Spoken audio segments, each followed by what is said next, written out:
ಪರಿಷತ್ 5ನೇ ಅಭ್ಯರ್ಥಿ ಗೆಲುವಿಗೆ ಕೈ ರಣತಂತ್ರವನ್ನ ರೂಪಿಸಿದೆ.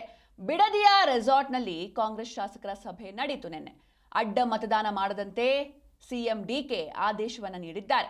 ಪರಿಷತ್ 5ನೇ ಅಭ್ಯರ್ಥಿ ಗೆಲುವಿಗೆ ಕೈ ರಣತಂತ್ರವನ್ನೇ ರೂಪಿಸ್ತಾ ಇದೆ.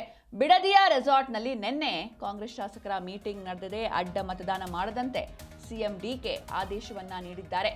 ಜೊತೆಗೆ ಸಂಖ್ಯಾಬಲ ಇಲ್ಲದಿದ್ರೂ ಕೂಡ ಜೆಡಿಎಸ್ ಕಡೆಯಿಂದ ಒಬ್ಬರು ಅಭ್ಯರ್ಥಿಯನ್ನ ಹಾಕಿದ್ದಾರೆ. ಹೀಗಾಗಿ ಈ ಬಗ್ಗೆ ಎಚ್ಚರವಾಗಿರಿ ಅಂತ ಸಿಎಂ ಡಿಕೆ ಶಿವಕುಮಾರ್ ಸೂಚನೆ ನೀಡಿದ್ದಾರೆ. ಕೈ ಶಾಸಕಾಂಗ ಪಕ್ಷದ ಸಭೆಯಲ್ಲಿ ಸಿಎಂ ಡಿಕೆ ಶಿವಕುಮಾರ್ ಮಾತಾಡಿದ್ರು. ಅಂದ್ರೆ ತಮ್ಮ ಮೊದಲ ಸಿಎಲ್ಪಿ ಸಭೆಯಲ್ಲಿ ಶಾಸಕರನ್ನ ಉದ್ದೇಶಿಸಿ ಸಿಎಂ ಡಿಕೆ ಮಾತಾಡಿದ್ದಾರೆ.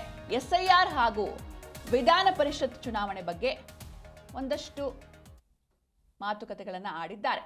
ಕಾಂಗ್ರೆಸ್ ಪಕ್ಷದ ಶಾಸಕರು ಸ್ಟ್ರಾಂಗ್ ಇದ್ರೆ ನಾನು ಕೂಡ ಸ್ಟ್ರಾಂಗ್ ಆಗಿರ್ತೇನೆ, ಶಾಸಕರು ವೀಕ್ ಆದ್ರೆ ನಾನು ವೀಕ್ ಆಗ್ತೇನೆ. ಹೀಗಾಗಿ ಶಾಸಕರು ಎಸ್ಐಆರ್ ಬಗ್ಗೆ ಹೆಚ್ಚಿನ ಎಚ್ಚರಿಕೆಯನ್ನು ವಹಿಸಬೇಕು.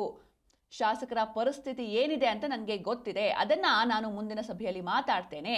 ಪಶ್ಚಿಮ ಬಂಗಾಳ, ಬಿಹಾರದಲ್ಲಿ ಎಸ್ಐಆರ್ ನಿಂದ ಗೆಲುವು ಸಾಧಿಸಲಾಗಿದೆ. ಜೊತೆಗೆ ಕರ್ನಾಟಕದಲ್ಲೂ ಕೂಡ ಎಸ್ಐಆರ್ ಸ್ಟಾರ್ಟ್ ಆಗ್ತಾ ಇದೆ. ಹೀಗಾಗಿ ಎಲ್ಲಾ ಶಾಸಕರು ಎಚ್ಚರಿಕೆಯಿಂದ ಇರಬೇಕಾಗುತ್ತೆ.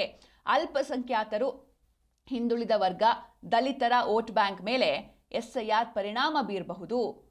ಹೀಗಾಗಿ ಅಹಿಂದ ಮತಗಳು ಡಿಲೀಟ್ ಆಗದಂತೆ ಎಚ್ಚರಿಕೆ ವಹಿಸಬೇಕು. ತಮ್ಮ ತಮ್ಮ ಕ್ಷೇತ್ರದಲ್ಲಿ ಶಾಸಕರು ಮುತುವರ್ಜಿ ವಹಿಸಿ ಎಸ್ಐಆರ್ನಿಂದ ಮತದಾರರಿಗೆ ತೊಂದರೆ ಆಗದಂತೆ ಜಾಗೃತಿ ವಹಿಸಬೇಕು ಅಂತ ಡಿಕೆ ಶಿವಕುಮಾರ್ ಸೂಚನೆಯನ್ನ ನೀಡಿದ್ದಾರೆ. ಹಾಗೆ ವಿಧಾನ ಪರಿಷತ್ ಚುನಾವಣೆ ಬಗ್ಗೆ, ಅಂದ್ರೆ ನಾಳೆ ಏನು ವೋಟಿಂಗ್ ನಡೆಯುತ್ತೆ, ಈ ಬಗ್ಗೆಯೂ ಕೂಡ ಸಿಎಂ ಡಿಕೆ ಶಿವಕುಮಾರ್ ಮಾತಾಡಿದ್ದಾರೆ.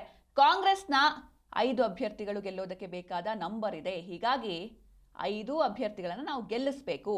ಜೆಡಿಎಸ್ ಅವರು ಯಾರ್ಯಾರನ್ನ ಸಂಪರ್ಕ ಮಾಡಿದ್ದಾರೆ ಎಂಬ ಮಾಹಿತಿ ನನಗಿದೆ. ಜೊತೆಗೆ ಬೇಳೂರು ಗೋಪಾಲಕೃಷ್ಣ ಸೇರಿದಂತೆ ಬೇರೆಯವರಿಗೆ ಕರೆ ಮಾಡಿದ್ದಾರೆ ಎನ್ನುವಂಥ ಮಾಹಿತಿ ಕೂಡ ನನಗೆ ಸಿಗ್ತಾ ಇದೆ. ಆದರೆ ಜೆಡಿಎಸ್ನ ಆಮಿಷಗಳಿಗೆ ನಮ್ಮ ಶಾಸಕರು ಬಲಿಯಾಗಲ್ಲ ಎನ್ನುವಂಥ ನಂಬಿಕೆ ಕೂಡ ನನಗೆ ಇದೆ.